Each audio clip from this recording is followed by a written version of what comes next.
세 번째 연자분은 연세대학교 의과대 예방의학교실 장희선 박사님이십니다. 박사님은 연세대 보건학 박사를 취득하고 현재 예방의학교실에서 연구 강사로 계십니다. 오늘 말씀 주실 주요 내용은 주로 미세먼지 노출을 감소시키고 건강을 향상시키기 위해 개인 또는 지역사회 기반에서의 중재법들을 소개해 주실 것으로 생각이 됩니다. 특히 미세먼지 노출에 의한 건강 폐해를 최소화하기 위한 그간의 국내외 중재 연구들을 통합적으로 리뷰해 주실 것 같습니다. 오늘 발표 제목은 미세먼지 중재 연구 방법론 국내외 동향입니다. 네, 안녕하세요. 소개해 주셔서 감사합니다. 저는 연세대학교 의과대학 예방학교실의 장희선입니다. 저는 오늘 미세먼지 중재 연구의 동향에 대해서 전반적으로 발표를 하고자 합니다. 현재까지 미세먼지 노출에 따른 어드버스 헬스 이펙트에 대한 에비던스가 많이 보고가 되었습니다. 최근의 연구들은 일반 인구 집단뿐만 아니라 미세먼지에 민감한 취약계층인 호흡기나 심혈관 질환자, 그리고 고령, 어린이, 그리고 직업적 고노출군 등의 대상으로 또 활발히 수행이 되고 있습니다. 이러한 문제 중심의 연구 결과들은 미세먼지 건강 위해성을 명확히 보여주고 있지만 미세먼지의 위해성을 예방하고 완화할 수 있는 방안에 대한 근거는 현재 매우 부족한 실정입니다. 개인 수준에서의 대기오염 노출 적감 방안으로는 마스크 착용이나 공기청정기 사용을 통한 실내 공기질 개선, 그리고 오염된 환경의 회피, 그리고 식이보충제 섭취, 그리고 운동 등이 권고가 되고 있지만 이러한 요소들이 실제로 미세먼지의 위해성을 예방하고 완화할 수 있는지에 대한 연구는 매우 부족합니다. 따라서 저는 오늘 퍼스널라이즈드 메저를 중심으로 진행된 선행 중재 연구, 특히 RCT를 통해서 중재 효과를 살펴본 연구들을 토대로 최신 중재 연구 동향을 살펴보고 향후 우리나라에 적용되어야 할 중재 연구의 방향성에 대해서 얘기를 해보고자 합니다. 대기오염 노출 적감을 위한 행동으로 가장 먼저 마스크 착용을 권고를 하고 있는데요. 마스크 중재 효과를 살펴본 연구는 많지는 않습니다. 대부분 발표된 RCT 논문은 크로스오버 스톱 디자인으로 수행이 되었고요. 헬스 어덜트를 대상으로 수행이 됐습니다. 연구 결과를 전반적으로 살펴보면 N95 마스크는 SBP를 낮추거나 HRV를 높임으로써 미세먼지에 의한 칼디오풀모너리 이펙트를 완화할 수 있다라는 결과도 있는 반면에 N95가 대기오염에 대한 애드버스 이펙트를 줄이는데 거의 효과가 없다고 보고하는 연구도 있어서 이런 중재 효과에 대한 결과가 좀 상충되는 것 같습니다. 페이스 마스크는 대기오염에 의한 인플라메토리 레스폰스의 완화에 효과가 있는 것으로 나타났지만 마스크에 대한 RCT 기반 중재 연구는 매우 적게 수행이 되었고요. 보고된 연구들의 인터벤션 듀레이션이 베리에이션이 되게 높고 헬스 인디비주얼 중심으로 수행이 된 점을 고려해 보았을 때 다양한 질환을 초점으로 한 라지 스케일의 트라이얼이나 서브섹터블 파퓰레이션을 대상으로 한 중재 연구가 필요합니다. 또한 마스크의 효과는 필터의 품질이나 커버리지, 그리고 필터의 레이어 수, 그리고 마스크 착용감 등의 그런 요인에 의해서 되게 영향을 많이 받을 수 있기 때문에 향후 마스크에 대한 정확한 중재 효과를 평가하기 위해서는 마스크의 올바른 사용에 대한 행동교육도 같이 병행이 되어야 하지 않을까라고 생각을 했습니다. 휴대용 공기청정기는 개인 수준에서 대기오염의 건강 영향에 대한 중재 효과를 정밀하게 평가할 수 있는 중재 도구고 실생활에서 적용 가능성이 높다는 점에서 중재 요인으로 아주 적합한 것 같습니다. 휴대용 공기청정기의 중재 효과를 연구한 17개의 무작위 대조 임상시험을 체계적으로 검토한 결과를 살펴보았습니다. 결과적으로 휴대용 공기청정기는 실내 미세먼지 농도를 23%에서 80%까지, 평균적으로는 51.8% 정도의 효과적으로 줄일 수 있는 것으로 나타났습니다. 휴대용 공기청정기를 사용한 분은 쉐임 필터를 사용한 분에 비해서 평균 수축기 혈압이 0.35mHg 유의하게 감소하는 것으로 나타났습니다. 메타 분석에 활용된 선행 연구들은 일부 취약 집단을 포함하고는 있긴 했지만 대부분 건강한 성인을 대상으로 수행이 됐습니다. 따라서 COPD나 심혈관 질환을 대상으로 한 추가 연구도 필요할 것으로 보입니다. 또한 서브그룹 아날리시스에서 실내 PM 2.5 농도를 25 마이크로그램 per 큐빅미터 기준으로 나누어서 분석을 한 결과 PM 2.5 미만의 그룹에서 연구에서 휴대용 공기청정기 중재가 수축기와 이완기 혈압을 더 효과적으로 낮추는 것을 보여주었습니다. 이러한 결과를 고려할 때 특히 우리나라의 미세먼지 수준을 고려해서 높은 미세먼지 수준을 낮추는 중재도 중요하지만 실내 공기질을 고려했을 때 전온도 수준에서의 미세먼지를 더 저감해서 미세먼지에 의한 건강위해를 효과적으로 완화하는 방법도 고려되어야 할 것으로 생각이 됩니다. 다음은 행동 중재에 대한 연구입니다. 행동 지침은 개인의 상황에 따라서 개별화된 접근이 가능합니다. 개인의 거주 지역이나 생활 패턴, 그리고 건강 상태에 따라서 다르게 적용을 할 수 있기 때문에 특정 취약 집단을 대상으로 미세먼지 관련 건강 위해를 완화할 수 있도록 맞춤형 해결책을 제공을 할 수가 있습니다. 이 논문은 만성 폐쇄성 폐질환 환자를 대상으로 행동 중재 효과를 본 RCT 연구입니다. 수도권에 위치한 3개 대학병원에서 COPD 환자 총 106명을 연구에 등록을 했고요. 이 중 102명이 최종적으로 연구를 완료했습니다. 행동 중재가 진행이 되었기 때문에 단일 멤버 무작위 연구로 임상시험이 설계가 됐고요. 중재군은 대조군의 기반 조사의 폐혈량과 PM 2.5 노출 수준을 기준으로 1대1 층화 블록 무작위 배정을 통해서 선정이 됐습니다. 샘플 사이즈가 작은 규모의 연구에서는 그룹 간 연령 차이가 크고 우연히 발생할 수 있고 이러한 차이가 결과의 신뢰도에 영향을 미칠 수 있기 때문에 이런 경우에서는 유의성이 좀 큰 예후 요인을 선정해서 요인에 따른 계층을 나누고 각 계층 내에서 블록 무작위 배정을 통해서 중재군과 대조군을 유사하게 배정함으로써 적은 수의 환자에서도 타당도 높은 결과를 도출할 수가 있습니다. 중재는 총 5가지 행동으로 구성이 됐습니다. 실내 공기청정기 사용 및 필터 교체, 그리고 대기질 예보의 정기적인 확인, 그리고 창문 개방을 통한 정기적인 실내 환기, 그리고 대기오염 수치가 높을 때의 야외 활동의 제한, 그리고 흡입기 치료 유지의 총 5가지입니다. 대조군은 정기적으로 병원을 방문하지만 이러한 행동 중재는 적용이 되진 않았습니다. PM 2.5 노출 평가의 경우는 IoT 기반 센서를 활용해서 실내 PM 2.5 농도를 지속적으로 모니터링을 했고요. 환자들은 시간활동 일지도 함께 작성을 했습니다. 중재 효과는 총 9개월 동안 평가가 되었고요. COPD 환자의 삶의 질을 나타내는 척도인 2가지 척도를 사용해서 3개월, 6개월, 9개월 간격으로 측정을 해서 중재군과 대조군의 점수 변화를 비교를 했습니다.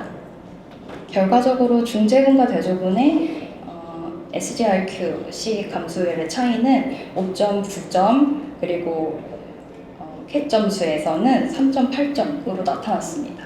중재 대상자 중에서도 중재에 대한 수능도가 높을수록 캣 스코어가 활성화되고요. PM2.5 노출수준이 낮아지는 결과를 보였습니다. 다음은 천식 환자에서 행동 중재 효과를 살펴본 RCT 파일럿 스터디입니다. 이 RCT는 평행 설계로 진행이 됐고요. 모든 연구 참여자는 연구 시작 후 일주일 동안 PM2.5 노출을 모니터링한 후에 1개월이 지난 시점에서 1대1로 무작위 할당이 됐습니다. 행동 중재는 모티베이션과 액션, 그리고 프롬프트의 3가지로 구성이 됐습니다. 이 모티베이션은 아스마와 넌 QK라는 그런 프로그램을 통해서 개인 맞춤형 화면에 폐 질환과 관련된 건강 정보를 계속 제공함으로써 대상자가 PM2.5 노출을 줄일 수 있도록 동기부여를 하는 요인으로 썼고요. 액션은 연구자와 참여자가 공동으로 PM2.5 개인 노출을 줄이기 위한 행동을 개발하는 것이었습니다. 이를 통해서 참여자는 행동계획과 실행을 자체적으로 조절할 수 있고 이 과정이 행동 실천의 가능성을 높일 것이라 가정을 했습니다. 프롬프트는 지속적인 행동 변화를 유도하기 위한 요소로 사용이 됐습니다. 대조군은 별도로 다른 행동 중재가 적용되지 않았고요. 연구 대상자들은 마지막 중재에서 중재군과 대조군의 건강 상태를 미니 AQ의 척도를 사용해서 천식 관련 삶의 질을 평가를 했습니다. PM2.5 노출은 공기질 센서가 장착된 맞춤형 백팩을 통해서 모니터링 되었고요. 5초마다 데이터를 기록을 했습니다. 노출 측정과 함께 참가자들은 시간활동 일지도 작성했습니다. 결과적으로 행동변화 중재는 천식 환자의 PM2.5 노출을 효과적으로 감소시켰습니다. 또한 중재군은 천식 증상이 보고된 시간이 4.6% 감소한 반면에 대조군에서는 0.5% 증가한 것으로 나타났습니다. 이런 행동 중재 연구를 토대로 고려를 해봤을 때 개인의 행동 변화에 대한 심리적 요인을 함께 고려해서 사람들이 미세먼지 노출을 이제 줄이는 행동을 좀 지속할 수 있도록 동기부여를 지속적으로 전달하는 방안을 모색하는 것도 매우 중요하다고 생각이 듭니다. 다음은 식이보충제에 대한 연구인데요. 식이보충제의 중재 효과에 대한 근거는 거의 매우 적어서 제한적이었습니다. 이 연구는 중국에서 65명을 건강한 대학생을 대상으로 오메가3 섭취에 대한 중재 효과를 살펴봤습니다. 연구 대상자들은 2017년 9월부터 2018년 1월까지 하루 약 2.5g의 오메가3를 섭취했고요. 위약금은 같은 양의 해바라기 씨를 섭취했습니다. 중재 전과 종료 전 2개월 동안 2주 간격으로 이제 팔로우업을 해서 총 4번의 방문을 진행을 했고요. PM 2.5 노출 자료는 캠퍼스 내 실시간 측정 자료를 활용했습니다. 카디오베스큘러 헬스는 총 18가지의 혈중 산화 손상 지표를 통해서 살펴보았습니다. 결과적으로 대상자들이 평균적으로 노출된 평균 PM 2.5 수준은 38 마이크로그램 per 큐빅미터이고요. 오메가3 섭취군은 미약 대조군에 비해서 PM 2.5 노출에 따른 혈중 바이오마커 수치들이 안정적으로 유지되는 것을 확인했습니다. 추가적으로 PM 2.5 노출과 카디오 폴모나리 헬스와 관련된 식이보충제 중재 RCT 연구를 살펴보면요. 대부분의 연구 설계는 교차나 평행 설계, 골고루 진행이 되었고요. 바이타민 C나 아르기닌 그리고 바이타민 B가 PM 2.5 노출과 관련된 BP 감소나 HIV 증가에 도움을 주는 것으로 보고되었지만 심혈관 질환 이외의 다양한 질환에 대한 중재 효과 근거는 제한적이었습니다. 따라서 다양한 질환 그리고 미세먼지 치아 집단을 대상으로 중재 연구가 계속적으로 진행되어야 할 것으로 생각이 되고요. 미세먼지 노출로 인한 만성 건강 영향을 고려했을 때 장기적인 복용 효과 연구도 필요하다 생각합니다. 또한 여러 보충제를 함께 고려해서 시너지 효과도 같이 살펴볼 필요도 있습니다. 다음은 신체 활동에 대한 중재 연구입니다. 신체 활동은 실제 활동의 증진을 통해서 건강상의 이점이 있다는 것은 매우 잘 알려져 있는데요. 대기오염이 심한 경우 신체 활동이 폐와 기도의 대기오염 물질 흡수와 축적에 영향을 미칠 수 있다는 점에서 신체 활동과 미세먼지는 복잡한 상호작용이 존재합니다. 신체 활동의 중재 효과는 미세먼지로 인한 건강 영향을 완화할 수 있는 잠재력을 가지고 있습니다. 신체 활동은 심폐 기능을 완화하고 면역 반응 등을 개선하는 등 건강에 긍정적인 효과를 미치지만 고농도의 미세먼지가 노출된 환경에서는 이러한 긍정적 효과가 상쇄될 가능성이 있습니다. 따라서 어떤 조건 하에서 신체 활동이 미세먼지 노출에 대한 건강 영향을 완화할 수 있는지와 미세먼지 수준에 따른 적정한 신체 활동의 수준을 제한하는 것이 필요합니다. 이 연구는 이식형 제동기를 장착한 환자를 대상으로 진행이 되었고요. 대기오염이 심한 날 실내 운동이 카디오베스큘러 펑션에 주는 이점을 RCT 연구로 살펴본 연구입니다. 중재는 2016년 5월에서 11월, 그리고 2017년 8월에서 12월 두 기간으로 나눠서 진행이 됐고요. 총 18명의 대상자가 모집이 되었고요. 운동에 대한 중재는 대기질 지수에 따라서 최대 10주의 기간 동안 대기질 지수가 5 이상이면 실내에서 30분 걷기를 유도하고요. 5 이하이면 실외에서 30분 걷는 것을 유도하는 것이 진행이 됐습니다. 대조군은 대기질 수준과 상관없이 실외에서 30분 동안 걷기 운동을 매일 지속하는 것으로 진행을 했습니다. 매일 30분 전후로 운동 연구 대상자의 혈압이나 맥박 그리고 산소 포화도를 측정을 했고요. 타임엑스 보수계를 사용해서 운동 중 걸음수도 함께 기록을 했습니다. 수축기와 이완기 혈압은 1분 간격으로 3번 측정한 후에 평균값을 활용을 했고 산소 포화도와 맥박은 흉거 타입의 옥시미터로 1분 간격으로 3번 연속 측정한 후에 평균값을 측정을 해서 활용했습니다. 대기오염은 모니터링 사이트 기반 아웃도어 에어 폴루션 자료와 계산된 통합 대기질 지수를 활용을 했습니다. 중재 효과는 중재군과 대조군의 운동 전후 혈압 맥박의 변화를 비교함으로써 살펴보았습니다. 결과적으로 운동 중재군에서는 PM 2.5 IQR 증가에 따른 맥박이나 혈압의 변화가 거의 없는 반면에 대조군은 통합대기질 지수와 PM 2.5 수준의 증가에 따라서 이완기 혈압과 맥박수가 증가하는 것으로 나타났습니다. 운동 전후에 대한 자체적인 결과로 운동에만 포커스를 맞췄을 때는 실내에 상관없이 마일드한 운동을 했을 때 심혈관 지표의 베네피셜한 이펙트를 보이는 것으로 나타났습니다. 다음은 건강한 젊은 성인에서 신체 활동과 PM2.5 노출이 인지 기능에 미치는 조인트 이펙트를 이중 맹검 RCT를 통해서 살펴본 연구입니다. 중국의 20세에서 30세 사이의 건강한 성인을 대상으로 만성질환 여개나 정신과적 질환이 없고 지난 6개월간 흡연이나 알코올 섭취 이력이 없고 규칙적인 운동이 수행되지 않은 대상자를 연구에 포함을 했고요. 총 100명의 참가자 중에서 93명의 대상자가 연구를 완료했습니다. 중재 장소는 대학 내 피트니스 센터에서 진행을 했고요. 대상자들의 미세먼지 노출 수준은 포터블 디바이스랑 중재 장소에서 3km 떨어진 픽스드 모니터링 사이트 자료를 활용해서 하루 동안의 노출 수준을 활용했습니다. 인터벤션은 기반 조사 당시에 최대 선수 섭취량을 기준으로 하이 인텐시티 인터벌 트레이닝 그룹이랑 모더레이트 인텐시티 컨티뉴어스 트레이닝 그룹으로 나누었습니다. 최대 산소 섭취량은 루스 프로토콜을 준수한 트레드밀 운동부하 검사로 측정을 했고요. 하이 인텐시티 그룹은 최대 산소 섭취량과 최대 속도로 1분 달리기를 하고 최대 산소 섭취량과 최대 속도의 50% 정도의 1분 달리기를 하면서 그것을 번갈아 가면서 총 20분간 10회 실시했고요. 모더레이트 인텐시티 그룹은 최대 산소 섭취량을 70에서 75% 유지하면서 25분간 달리기를 했습니다. 대조군은 스트레칭 수준의 운동을 30분 동안 지속했습니다. 공기청정기는 연구 시작 전 30분 전에 가동을 했고요. 중재 진행 동안 모든 중재군 대조군은 2시간 동안의 프리파이드나 언프리파이드된 에어 익스포저를 진행했습니다. 실험 절차는 롤링 테스트 방법을 통해서 실험일 당일 참가자가 연구에 참여를 하고 20분 후에는 두 번째 연구자가 참여하는 순서로 진행이 됐고요. 테스트 시기랑 관련된 잠재적인 혼란 요인을 최소화하기 위해서 참가자가 매일 오전 8시에서 오후 12시까지의 중재를 진행을 했습니다. 전체 중재 실험 기간은 약 20일 동안 진행이 되었고요. 연구 참여자들은 생체 리듬의 영향을 줄이고 충분한 휴식을 보장하기 위해서 실험 전 3일 동안 밤 11시 이전에 숙면을 취하도록 했습니다. 그래서 연구 참여자들의 평균 PM2.5 노출 수준을 기준으로 고농도군과 저농도 PM2.5 노출 그룹으로 나눈 결과를 살펴보시면요.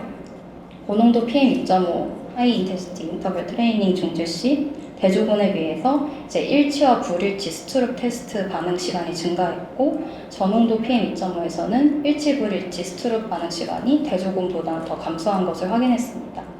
그리고 미세먼지 노출과 중강도 지속 훈련이 작업 기억에 관여하는 중전두회랑 긍정적 정서와 관련된 상전두회에 미치는 상호작용 효과도 유의미한 것으로 나타났습니다. 결론적으로 하이 인텐시티 인터벌 트레이닝은 인지 기능을 향상시켰지만 고농도 미세먼지에 노출이 될 때는 고강도 인터벌 트레이닝에 대한 코그니티브 베네피셜 이펙트가 악화되거나 오히려 리버스 오소시에이션이 있는 것으로 나타났습니다. 다음은 고령에서 실내 유산소 운동을 통해서 대기오염을 줄이고 인지 기능을 향상시킬 수 있는지에 대해서 살펴본 연구입니다. 연구는 총 12주간 진행이 됐고요. 신체적으로 건강한 60세 이상의 성인 중에 연구 참여 전 최소 1년 이상 앉아서 생활을 했거나 오염이 심한 도시에서 10년 이상 거주한 사람 중에 운동이 불가하거나 심혈관 또는 호흡기계, 신경계, 당뇨 질환이 있고 수술을 받은 사람, 그리고 과거 흡연을 포함해서 흡연 이력이 있는 사람을 제외하고 총 48명의 연구 대상자를 연구에 포함했습니다. 그룹은 실내 운동, 실외 운동, 그리고 실내 대조군, 실외 대조군으로 나누었습니다. 먼저 대상자의 중재 시 운동 강도 설정을 위해서 중재 전에 훈련 세션을 진행을 했습니다. 그래서 훈련 세션에 심박수의 70% 정도를 목표 심박수로 설정을 했고요. 중재군은 실내, 실외 모두 주 3회 총 12주 동안 운동을 했고요. 심박수를 통해서 그룹과 운동 강도를 동일하게 유지를 했습니다. 인지 기능은 TMTA랑 TMTB, 그리고 DSF, DFB의 4가지 지표를 통해 살펴보았고요. 바이오마커는 크리아틴 키나제나 호중국, 그리고 인슐린, 글리세미, 그리고 뇌율의 신경 영양인자인 BDNF를 살펴보았습니다.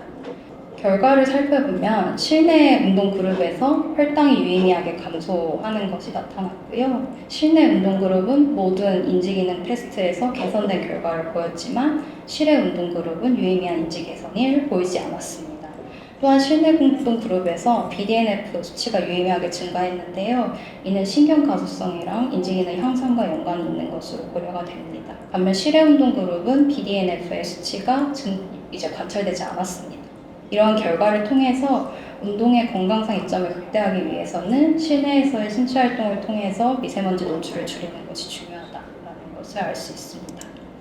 결론적으로 각 개인의 중재 요인에 대한 효과를 살펴보자면 마스크 착용은 PM2.5에 의한 CVD 위험을 완화하는 것으로 나타났지만 그 결과가 일관적이지 않았고 포터블 에어 필터레이션은 인도어 PM2.5 레벨을 낮추고 PM2.5에 의한 SBP를 완화시키는 것으로 나타났지만 이러한 연관성은 특히 PM2.5가 이제 25 마이크로그램 퍼 큐빅미터 이하인 저농도 환경에서 더 두드러졌다는 것이었습니다. 미세먼지 회피 행동 중재는 PM2.5 농도를 완화하고 COPD와 아스마 환자에서의 삶의 질을 높이는 것으로 나타났습니다. 다이어터리 서플리멘터리 중에 오메가3는 PM2.5로 인한 혈중산화 손상 지표의 약화를 예방하는 효과가 있는 것으로 나타났습니다. 고강도 인터벌 트레이닝은 이제 그 자체로는 코그니티브 펑션을 향상시켰지만 하이 PM2.5 레벨에서는 베네피셜한 임팩트를 감소시키거나 오히려 그 영향을 악화시키는 것으로 나타났습니다. PM2.5가 높은 수준일 때 실내 유산소 운동을 병행하는 것은 메타볼릭 헬스나 코그니티브 펑션 그리고 카디오베스큘러 헬스에 이제 좋은 영향이 있는 것으로 나타났습니다. 전반적으로 국내에서 미세먼지에 의한 건강 피해를 줄이기 위한 중재 연구는 여전히 제한적으로 수행된 것으로 고려가 됩니다. 특히 RCT 연구는 대부분 일반 인구를 대상으로 진행이 되었기 때문에 서셉터블 파퓰레이션에 대한 근거가 더욱 제한적이었습니다. 개인 수준에서 효과적인 중재 방안을 모색하기 위해서 제안할 수 있는 향후 연구의 방향성은 각 인디비주얼 레벨에서의 퍼스널라이즈드 인터벤션 스터디를 통해서 개인의 건강 상태나 생활 습관 그리고 미세먼지 농도와 노출 시간을 총체적으로 고려하고 IoT나 스마트폰 웹이나 웨어러블 디바이스와 같은 최신 기술을 이제 활용을 해서 개인의 바이오 센서나 에어 폴루션 농도를 실시간으로 모니터링함으로써 미세먼지 농도나 건강 상태에 따라 맞춤형 중재 효과 방안을 제안해서 세부적인 중재 효과를 평가해야 할 필요성이 있습니다. 그리고 이제 미세먼지에 취약한 노인이나 어린이 그리고 만성질환자들에 대한 연구가 매우 부족하기 때문에 이들을 대상으로 차별화된 중재 전략을 제공할 수 있도록 많은 연구가 진행되어야 할 것 같습니다.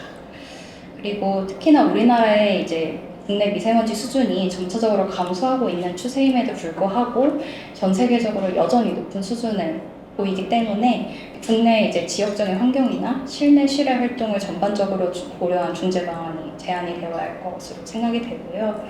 마지막으로 이제 여러 중재 요인을 고려한 복합적인 중재 효과를 살펴보고 개별 중재 방안에 대한 효과 크기를 비교해서 궁극적으로 가장 효과적일 수 있는 방법이 어떤 것일지를 살펴볼 필요가 있을 것 같습니다. 이상으로 발표 마치겠습니다. 감사합니다. 국내 동향 잘 정리해 주시고 제안까지 잘 해주셔서 감사합니다.